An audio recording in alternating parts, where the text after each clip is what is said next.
This is not heavy. This is a ball pit, right? By the way, that's not a real child. That's an artificially generated child. It's an AI child. This is a ball pit. It's supposed to be fun, right? Who's been in a ball pit? Bet you I get more hands. I got more hands than you, JP. Right? I got a tip for you. Like, don't take a run up and jump into the middle of the ball pit. Don't do that.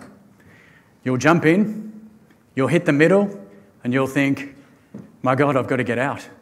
How do I get out of here? And you start struggling right towards the side. You start pushing towards the edges. And all of a sudden you start sinking. And you feel like you're just going to give up. This is the end. Like, I'm going to die here in this ball pit. Like, you have that kind of feeling. I think tech can feel like that. Not just this space, but tech generally. Talked to a couple of customers before we started today. Like, it can feel really overwhelming. You know, you just look at everything and you think, my God, how am I going to get through this? All these applications. I feel like I'm drowning. You know, who's had that feeling? Either now, recently, or in the past, right? Like, it's you're just like, what is this? And it can feel unattainable for many people. You know, you can be like this guy. You're on top of this tech stack, got all these applications. You don't know how to get to the other side. And so that thing that JP introduced us to, this sort of, we call it the promise of a DXP. You know, all these things that you should be able to do with our technology, with the technology of a DXP, feels like it's out of reach. You're not going to get there. Okay, but you've got to do something. You're not going to sit in the bottom of the ball pit and feel sorry for yourself, right? You've got to get out. You've got to get over the mountain. What are your options? What can you do? Okay, you can go niche, right? Go only niche. Okay, first option. So the way I think about this is you see a problem, you get a bit of software to solve the problem. You see another problem, you get another bit of software. But the software doesn't talk to each other, right? It's not working together as one thing. Good example, I think, in our space, maybe familiar to some of you, is you might think I need a portal. Okay, so you go to a supplier who's got a specialized, all they do is portals, right? They're experts in portals. So you buy it, deploy it super quick, it looks really cool. Solves that problem. You've got a portal working now. Great. That's like a one solution thing. 6 months' time, you realise that you've created really inconsistent experiences for your users or for your customers. Right? They're getting a different feel right across your digital landscape. All of a sudden, you've solved one problem, got a portal, you've created heaps of others. Right? So you end up, I kind of think of it as like, you end up with, take a step back, you look at all this thing you've created and it's like Frankenstein's monster, right? Oh my God, what have I done? So that's not going to work. So the go only niche, and I mean only niche, go only niche, not a good answer, we don't think. Okay, so you can go big. What's go big? Go big is get a big tech firm, you know, go all in with them, give them the lot. Right, this is all too hard. You know that mountain of tech, those applications? Go give it to them all. Give all of it to the big tech supplier. Take the lot. But they'll want to take the lot, right? They'll want to swap everything. And for some people, if you're a billions and billions of size organisation, you got the time, you got the money. You can wait years for that. You can spend millions and millions of dollars for that. You're really getting a return on investment? We're not sure. And the speed can be so slow. You know, you all know people, I know people, I shouldn't tell the examples, but there are people who they kind of lost their careers doing that, you know? They deploy new tech stack, takes 18 months, takes forever, get to the end of it, fail, didn't work. So you've brought all that risk in, you know, you brought the risk of your digital experiences, your user experiences in, and you didn't get there in the end. So that can work, can also be really risky. So we think you should come as you are. We think that you should BYO tech stack. So what does that mean? We think we shouldn't force you to re-platform, right? We think you shouldn't be blocked out from using new things. You shouldn't be blocked out. just because, say, for example, you're not on SaaS. You should get access to the new things that are being built. You shouldn't be forced into corners. Okay, we think that's really important. We think that you should be able to deploy really quickly, but we think beyond that, you're going to keep evolving, right? You're going to keep evolving over time. Your skills are going to evolve. Your tech stack's going to evolve. Your needs are going to evolve. You need someone to do that with you so that you can keep coming as you are. It's not just at the beginning. People do this stuff over years and years. Like, you keep evolving. So we're really passionate about this. Like, it drives at the very core of everything that we do. Okay, so that point of come as you are, honestly, it sounds like a slogan, and we might use it like that in full disclosure. But it actually captures, it means something, okay? It captures the essence of what this organisation is doing. So where's Greg Sherwood? Where are you, mate? Greg Sherwood, up the back. He built Matrix 20 years ago, by the way. He's now the head of product engineering in our company, not in marketing. He doesn't use this phrase, he doesn't use come as you are. I'm not going to pretend they do. But I tell you what they do. They go, you know what, they'll have internal debates, product and engineering, about what they're building for you to use. And they have the debate and they go, we're not going to build like that because that doesn't let a dev come as they are. We're not going to build like that because editors and comms people can't build content in the format that they want, using the tools that they want. They can't do it. So they have that debate and it's real. And if you want to see a passionate debate, come to a Squiz quarterly planning session with the product and engineering crew and watch them fight, because they're fighting for you. That's the point, nicely. They're fighting for you to come as you are. So you see, they don't say it, but it does bring everything together that they think about. Okay, so come as you are with this DXP. You already have it. I've talked to a few before. Most people don't realise you've got access to it already. If you're using any parts of our services today, you have access to the DXP. As we add more services, you also have access. How does that access work? Today, you contact an account manager, a customer success person, and they'll enable you. Early next year, Julie Brettle, our CPO, where are you, Julie? She might be talking about this. Early next year, it'll be automatic. So not automatic, like IT managers here, don't stress, we're not giving it to everybody. Don't freak out. But it'll have governance and controls and access. So you'll be able to control who gets access to it so that they can what? Come as they are, come as you are. Bring your tech stack. You've already got our tech stack. It's already there. So you can try what you like. These, again, are principles. They're not taglines. These are principles that drive things. So Julie, the product team and the engineers are creating the product in a way that you can trial it. That's the principle. So you can get access to it. You can choose what you need after that. And you can pay for what you use. Just a stupid aside, yesterday I practiced this and I said, pay what you want. Like, you can't pay what you want. Okay, you can't pay what you want. Okay, but the pay for what you use, again, not a slogan. We've got a pricing team that governs how they create the pricing, right? So these thoughts drive through everything we do. We're very principle-led. So you come as you are.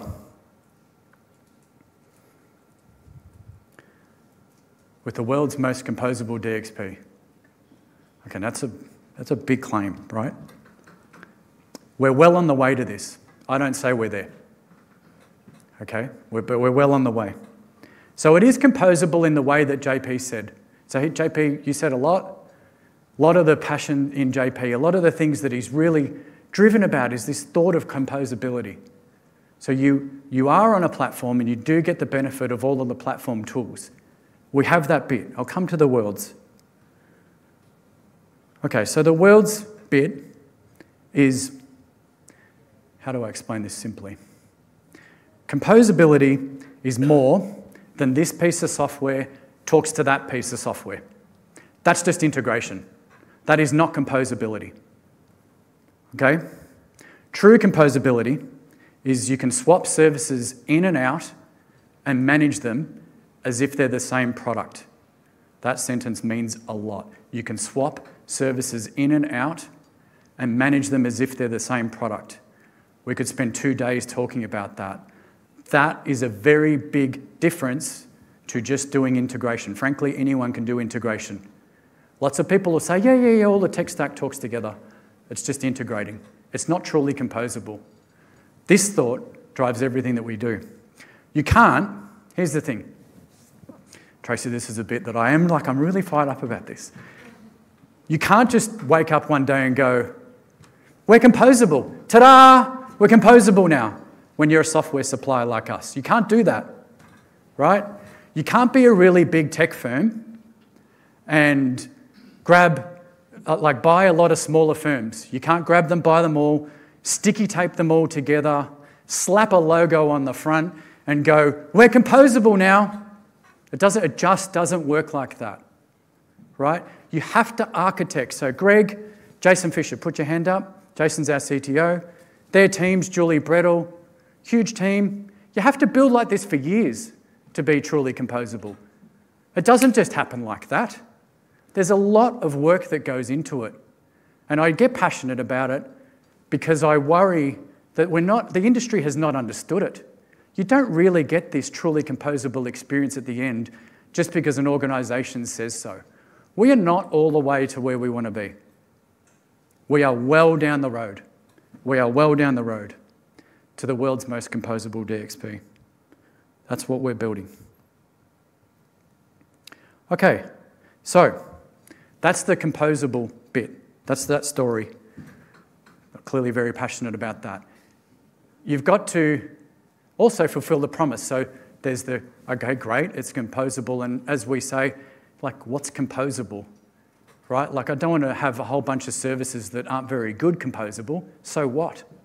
They've got to be great. They've got to fulfill this promise of a DXP.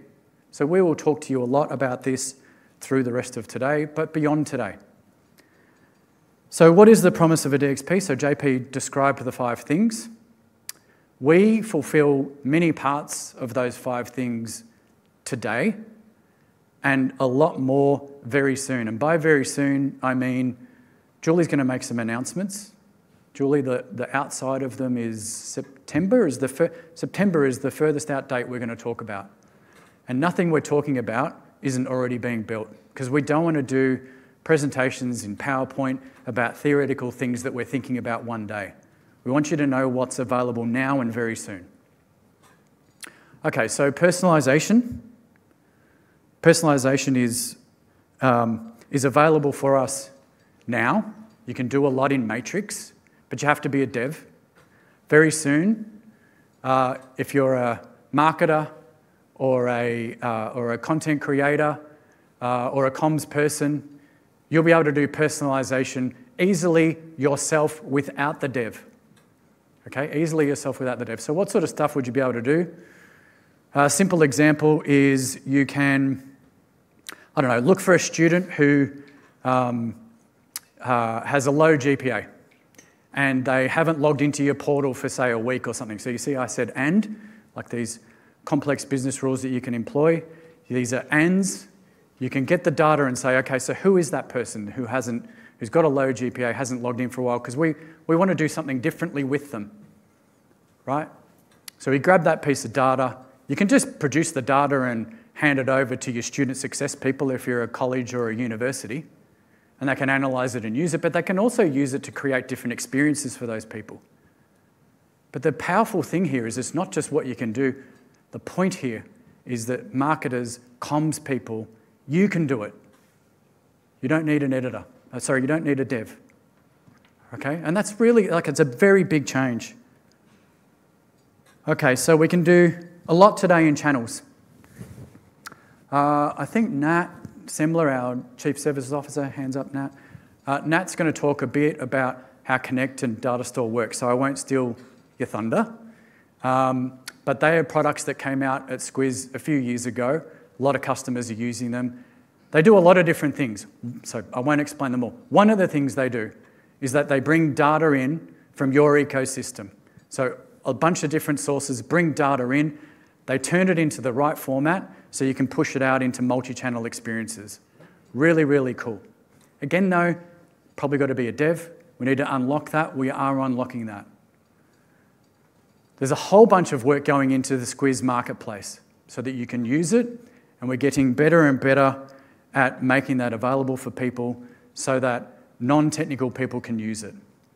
You can integrate with more channels like Slack, for example, or Microsoft Dynamics. You can get data out of and push that. Where's Carrie Ham, my friend?